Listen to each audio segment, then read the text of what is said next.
ತಪ್ಪುತ್ತಷ್ಟೇ ಸರ್ಕಾರ. ಬೇಕೇ ಬೇಕು, ನ್ಯಾಯ ಬೇಕು, ಬೇಕೇ ನ್ಯಾಯ ಬೇಕು. ಇವಾಗ ಬಂದು ಮೆಟ್ಲಿಂಗ್ ಮಾಡ್ತಾವೆ. ನಾವು ಈಗ ಮುಖ್ಯ ರಸ್ತೆಯಿಂದ ಸತ್ತಿ ಮುಖ್ಯ ರಸ್ತೆಯಿಂದ ಇವಾಗ ನಮಗೆ ತಾರ್ ಹೋಗ್ಬೇಕು ಸರ್. ನಮಗೆ ದೇವಸ್ಥಾನ ಓಪನ್ ಆಯ್ತದೆ, ತಟಕರ ಮಹೇಶ್ವರಿ ದೇವಸ್ಥಾನ. ಹೋಗ ಬರೋ ಜನಕ್ಕೆ ಭಾರಿ ತೊಂದರೆ ಆಯ್ತದೆ. ಹನೂರು ತಾಲೂಕಿನ ಅಂಡೆ ಕುರುಬನದೊಡ್ಡಿ ಗ್ರಾಮದಲ್ಲಿ ಕಳೆದ ಬಿಜೆಪಿ ಸರ್ಕಾರದ ಅವಧಿಯಲ್ಲಿ ಡಾಂಬರು ರಸ್ತೆ ಅಭಿವೃದ್ಧಿಗೆ 2 ಕೋಟಿ ಅನುದಾನ ನೀಡಿದ್ದು, ಅದರಂತೆ ಡಾಂಬರು ರಸ್ತೆ ನಿರ್ಮಾಣ ಮಾಡಬೇಕು, ಮೆಟ್ಲಿಂಗ್ ರಸ್ತೆ ನಿರ್ಮಾಣ ಬೇಡ ಎಂದು ಮುನಿಶೆಟ್ಟಿ ದೊಡ್ಡಿ ಹಾಗೂ ಅಂಡೆ ಕುರುಬನದೊಡ್ಡಿ ಗ್ರಾಮಸ್ಥರು ಬಿಜೆಪಿ ಯುವ ಮುಖಂಡ ನಿಶಾಂತ್ ರವರ ನೇತೃತ್ವದಲ್ಲಿ ರಸ್ತೆಯಲ್ಲಿಯೇ ಕುಳಿತು ಪ್ರತಿಭಟನೆ ನಡೆಸಿದ್ರು. ಬೇಕೇ ಬೇಕು, ಧಿಕ್ಕಾರ, ಧಿಕ್ಕಾರ, ಧಿಕ್ಕಾರ, ಧಿಕ್ಕಾರ. ಅದೇ ರೀತಿ ಕಳೆದ 2022ರ ಜುಲೈನಲ್ಲಿಯೇ ಅಂಡೆ ಕುರುಬನದೊಡ್ಡಿ ಗ್ರಾಮದಿಂದ ಹುಣಸೇಪಾಳ್ಯ ಗ್ರಾಮಕ್ಕೆ ಸಂಪರ್ಕ ಕಲ್ಪಿಸುವ ರಸ್ತೆ ಅಭಿವೃದ್ಧಿಗೆ 2.2 ಕೋಟಿ ಅನುದಾನ ಬಿಡುಗಡೆಯಾಗಿದೆ. ಆದರೆ ಶಾಸಕರು ನಾನು ಅನುದಾನ ತಂದು ಅಭಿವೃದ್ಧಿ ಮಾಡುತ್ತೇನೆ ಎಂದು ಹೇಳಿಕೊಂಡಿದ್ದಾರೆ.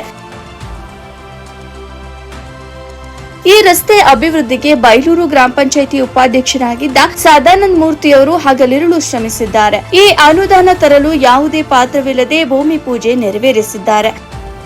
ಅನುದಾನ ತಂದ ಹಾಲಿ ಅಧ್ಯಕ್ಷ ಸದಾನಂದ ಮೂರ್ತಿರವರಿಗೆ ರಸ್ತೆ ಭೂಮಿ ಪೂಜೆಗೆ ಆಹ್ವಾನ ನೀಡದೆ ಅಗೌರವ ತೋರಿದ್ದಾರೆ ಎಂದು ಆರೋಪಿಸಿದರು. ವರದಿ ಹನೂರು ವೆಂಕಟೇಶ್.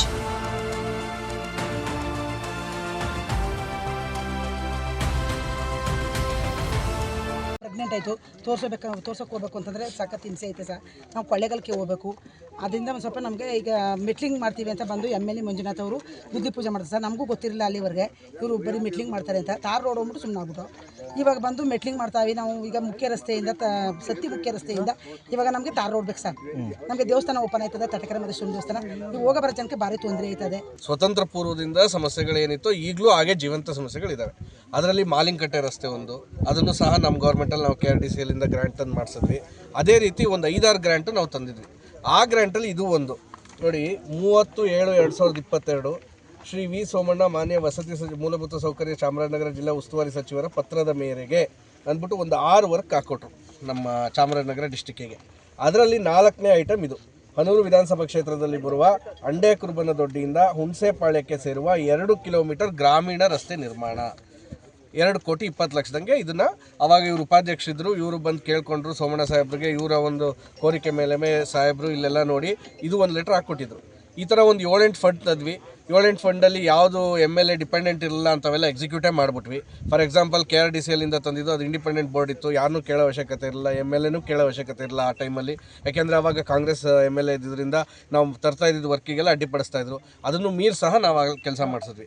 ಆ ರೀತಿಲಿ ಇದು ಒಂದು ಆಯಿತು. ಇದಾದರೆ ನಮಗೆ ಆರ್ಡರ್ ಕಾಪಿ ಬರೋ ಅಷ್ಟೊತ್ತಿಗೆ ಸ್ವಲ್ಪ ಲೇಟ್ ಆಯಿತು. ಅದಾಗಿ ಒಂದು 3 ತಿಂಗಳಿಗೆ ಎಲೆಕ್ಷನ್ ಮೋಡ್ ಬಂದ್ಬಿಡ್ತು ಜನವರಿಯಿಂದ. ಯಾಕೆಂದರೆ 2023ರಲ್ಲಿ ನಮ್ಮ ಎಲೆಕ್ಷನ್ ಇತ್ತು. ಅಲ್ಲಿಂದ ಒಂದು 2 ತಿಂಗಳು ಕೋಡ್ ಆಫ್ ಕಂಡಕ್ಟ್ ಬಂತು, ಸ್ವಲ್ಪ ನಿಧಾನ ಆಯಿತು. ಬಟ್ ಆ ಫಂಡ್ ಹಾಗೆ ಇತ್ತು, ನಾಲ್ ರೋಡ್ ಫಂಡು. ಅವಾಗಲೂ ಸೋಮಣ್ಣ ಸಾಹೇಬರು ಅದನ್ನು ಪರ್ಸ್ನಲಿ ತಗೊಂಡಿದ್ರು. ಈ ಥರ ಒಂದು ಸುಮಾರು ಫಂಡ್ಗಳನ್ನ ನಾವು ಆ ಟೈಮಲ್ಲಿ ಮೂವ್ ಮಾಡಿದ್ದು ಲೆಟರ್ಗಳು. ಯಾಕೆಂದರೆ ಸೋಮಣ್ಣ ಸಾಹೇಬರು ಅವಾಗ ನಮಗೆ ನೆನಪಿದ್ದಂಗೆ ಹೆಚ್ಚು ಕಮ್ಮಿ ಒಂದು 100 ಕೋಟಿ ಅನುದಾನ ಬರೀ ರೋಡ್ಗಳಿಗೆ ಅಂತಲೇ ಇಲ್ಲಿ ಜಿಲ್ಲಾ ಉಸ್ತುವಾರಿ ಸಚಿವರಾದ ಕೊಟ್ಟಿದ್ದರು. ಅವಾಗೆಲ್ಲ ಮೂವ್ ಮಾಡಿದ್ದು. ಕೆಲವು ಫಂಡ್ಸ್ಗಳು ಬರ್ತಾ ಬಂತು. 4 ರೋಡ್ ಆಯಿತು, ಇದಾಯಿತು. ಅದಕ್ಕೆಲ್ಲ ಡಾಕ್ಯುಮೆಂಟ್ ಎವಿಡೆನ್ಸ್ ನೀವು ಇವತ್ತು ಹೋಗಿ ತೆಗೆದ್ರು ಇದೆ. ಬಿಕಾಸ್ ಈ ಸರ್ಕಾರ ಅದರದ್ದೇ ಆದಂಥ ಆರ್ಥಿಕ ಹಿನ್ನಡೆಯಲ್ಲಿರೋದ್ರಿಂದ. ಸೊ ಹಾಗಾಗಿ ಬರುತ್ತೆ ಅಂದ್ಕೊಂಡು ಸುಮ್ಮನಿದ್ವಿ. ಮೊನ್ನೆ ಏಕಾಏಕಿ ಪೂಜೆ ಆಯಿತು ಅಂದರು. ನಾವು ಒಳ್ಳೇದಾಯಿತು ಪೂಜೆ ಆಯ್ತಲ್ಲ ಅಂತ ನಾವು ಸುಮ್ಮನಾದ್ವಿ. ಬಟ್ ಆಮೇಲೆ ಅದೊಂದು ಪೇಪರಲ್ಲಿ ಗೊತ್ತಾಯಿತು ಬರೀ ಮೆಟ್ಲಿಂಗ್ ಮಾಡ್ತಾ ಇದ್ದಾರೆ ಅಂತ. ನಾವು ಕೇಳ್ಕೊಳ್ಳೋದು ಅದಾದಮೇಲೆ ಇವರು AWಗೆ ಸಹ ಮಾತಾಡಿದ್ರು. AWಗೆ ಮಾತಾಡಿದಾಗ ಇಲ್ಲ ಅದೇ work, but change of work ಆಗಿಲ್ಲ ಇನ್ನೂ ಅಂತ ಹೇಳಿದ್ರು. ಚೇಂಜ್ ಆಫ್ ವರ್ಕ್ ಆಗಿಲ್ದಲೇ ಹೇಗೆ ಗುದ್ಲಿ ಪೂಜೆ ಮಾಡಿದ್ರು? ಅವರೇ ರೋಡಿಗೆ ನಾವು ಸ್ಟಾರ್ಟ್ ಮಾಡ್ತೀವಿ ಅಂತ ಬಂದರೆ ಆಗ ನಮ್ಗೆ ವಿಚಾರ ಗೊತ್ತಾಯಿತು. ಅದಕ್ಕೆ ಇವಾಗ ನಾವು ಅದು ಫಂಡು ನಮ್ಗೆ ಅಲ್ಲಿಂದನೇ ಹಾಕ್ಕೊಡಿ, ಇನ್ನು ಮುಂದಕ್ಕೆ ಇದು ಡಾಂಬರ್ ಆಗಿರೋ ಕಡೆನೇ ಹಾಕಬೇಡಿ, ಹಿಂದ್ಗಡೆಯಿಂದ ಹಾಕ ಬನ್ನಿ. ನಾವು ಹಿಂದ್ಗಡೆಯಿಂದ ಹಾಕಬಾರ್ದೇ ಹೋದರೆ ನಾವು ಯಾವ ಹೋರಾಟಕ್ಕೆ ಬೇಕಾದ್ರೂ ನಿಂತಿರ್ತೀವಿ ರೆಡಿಯಾಗಿ. ಈ ಗ್ರಾಮದವ್ರದ್ದು ರಸ್ತೆ ಎಷ್ಟು ವರ್ಷಗಳಿಂದ ರೀತಿದೆ ಸರ್? ಈಗ 70 ವರ್ಷಗಳ ಕಾಲದಿಂದ ಹಿಂಗೆ ಇದೆ, ಮಾಡ್ತಾ ಇದ್ದೀವಿ. ಇಲ್ಲಿನ ರೈತರಾಗ್ಲಿ ಗ್ರಾಮಸ್ಥರಾಗ್ಲಿ ಯಾರಿಗೂ ಗೊತ್ತಿಲ್ಲ ಅವ್ರಿಗೆ.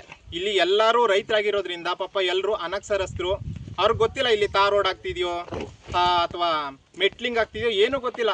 ಏನೋ ಶಾಸಕರು ಬರ್ತಾವ್ರೆ ಇಲ್ಲಿ ನಮ್ಮ ರೋಡ್ ಆಗುತ್ತೆ ಅನ್ನೋ ಖುಷಿಯಿಂದ ಅವತ್ತು ಬೆಳಿಗ್ಗೆಯಿಂದ ಮಧ್ಯಾಹ್ನ ತನಕ ಬೆಳಿಗ್ಗೆ ತಿಂಡಿನೂ ಮಾಡಿದೆ, ಎಲ್ಲರೂ ವೆಯ್ಟ್ ಮಾಡ್ಕೊಂಡಿದ್ರು.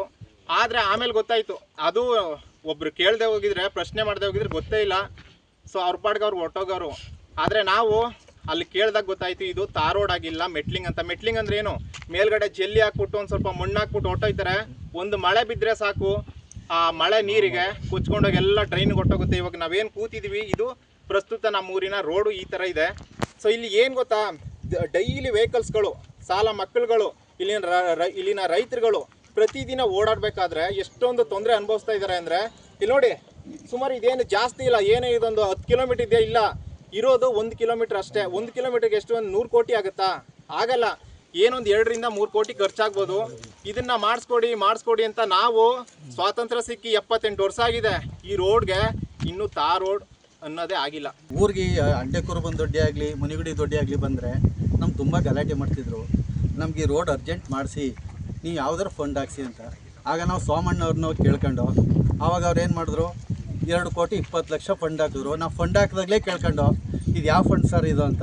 ಇದು ನನ್ನ ಸ್ವತಃ ಮಿನಿಸ್ಟ್ರ್ ಫಂಡಿಂದ ನಾವು ಕೊಡ್ತಾ ಇರೋದು. ಮಿನಿಸ್ಟ್ರ್ ಇದು ಸರ್ಕಾರದ ಫಂಡೇ, ನಮ್ಮ ಸ್ವತಃ ಎಲ್ಲಿಗೆ ಬೇಕಾದ್ರೂ ಹಾಕ್ಬೋದು. ಇದು MLA ಯಾವುದು ಕೇಳೋಂಗಿಲ್ಲ, ಡೈರೆಕ್ಟು. ನಾವು ಆಗ ಹೇಳ್ದೆ ಎಲ್ಲ ನಿಂತ್ಕೊಂಡು, ನಾವು 4-5 ಸೀಟ್ ಹೋಗಿದ್ದು. ಅವಾಗ ಎಲ್ಲಿಂದ ಅಂತ ಕೇಳಿದ್ರು ಅವರು. ನಾನು ಮೇನ್ ರೋಡಿಂದ ಅಂಡೆಕುರುಬನ್ ದೊಡ್ಡಿ ಕೊಡಿ, 2 ಫಾಲ ಮುನಿಗುಡಿ ದೊಡ್ಡಿಗೆ ಆ ಕಡೆ ಈ ಕಡೆ ಡ್ರೈನು. ಅದು ಸಾಂಕ್ಷನ್ ಆಯಿತು. ಸಾಂಕ್ಷನ್ ಆಗಿ 3 ವರ್ಷ ಅಂತರ ಆಗದೆ. ಅಂತರದಲ್ಲಿ ಇವರು ಇವಾಗ ಬಂದು ಅಧಿಕಾರಿ ಸದಾ ಇಲ್ಲಿ ಗುದ್ಲಿ ಪೂಜೆ ಮಾಡಿದಾಗ ನಮ್ಮನ್ನು ಯಾರೂ ಕರೆದಿಲ್ಲ. ಪ್ರೋಟೋಕಾಲ್ ಪ್ರಕಾರ ನಮ್ಮನ್ನು ಕರಿಬೇಕಾಯ್ತು, ಅವ್ರು ಕರೆದಿಲ್ಲ. ಆಮೇಲೆ ಯಾವುದೋ ಫಂಡು ಅಂತ ಕೇಳಿದಾಗ ನಮಗೆ ಕೆಲವರು ಮಾಹಿತಿ ಕೊಡಲಿಲ್ಲ. ಆಗ ವಿಚಾರ ಗೊತ್ತಾಯಿತು, ಈ ರೀತಿ ಹಾಕಿರೋದು ಇಂದಲ್ ಫಂಡ್ ಇದು ಅಂತ. ಆಗ ಕೇಳಿದಾಗೆಲ್ಲ ನಾವೇ ಫಂಡ್ ಹಾಕ್ಸ್ಕೊಂಬಂದ ಅಂತ ಒಂದು ಸ್ವಲ್ಪ ಜನ ಹೇಳಿದ್ರು. ಯಾವುದಾದ್ರು ಫಂಡ್ ಆಗಲಿ ಅಂತ ನಾನು AAA ಫೋನ್ ಮಾಡಿದೆ. ಮತ್ತು ಅಲ್ಲಿ ಬೆಂಗಳೂರಲ್ಲೂ ಮಾಡಿದ್ದು. ಅವರು ಡೈರೆಕ್ಟು ಇಂದಲ್ ಫಂಡಪ್ಪ ಇದು ಆಗಿರೋದು, ಇದು ಹೊಸ ಫಂಡ್ ಅಲ್ಲ, ಯಾವುದು ಹೊಸ ಫಂಡ್ ಆಗಿಲ್ಲ ಇಲ್ಲಿಗೆ ಅಂತ. ಕೆಲವರು MLA ಫಂಡ್ ಅಂದರು. ನಾವು ಯಾವುದೋ ಅದನ್ನ ಗಮನಕ್ಕೆ ತಗೊಳ್ಳದೆ ನಾವೇ ನೇರ AAA ಫೋನ್ ಮಾಡಿದಾಗ ಅವರು ಡೀಟೇಲ್ ಕೊಟ್ಟರು. ಇಂದಲ್ ಫಂಡು ಇದು ಇರೋದು ಮೇನ್ ರೋಡಿಂದನೇ ಇಲ್ಲಿರೋದು. ಇದು ಪ್ರಶ್ತು ನಾವು ಮಾಡ್ಸಾಗಲೇ ಸರ್ ಚೇಂಜ್ ಆಫ್ ವರ್ಕ್ ಮಾಡಿಬಿಡ್ತಾರೆ, MLA ಚೇಂಜ್ ಅವರೇ, ಕಾಂಗ್ರೆಸ್ MLA ಅವರೇ ಅಂತ ಹೇಳಿದೆ ನಾವು ಹಿಂದ್ಗಡೆ. ಅವಾಗ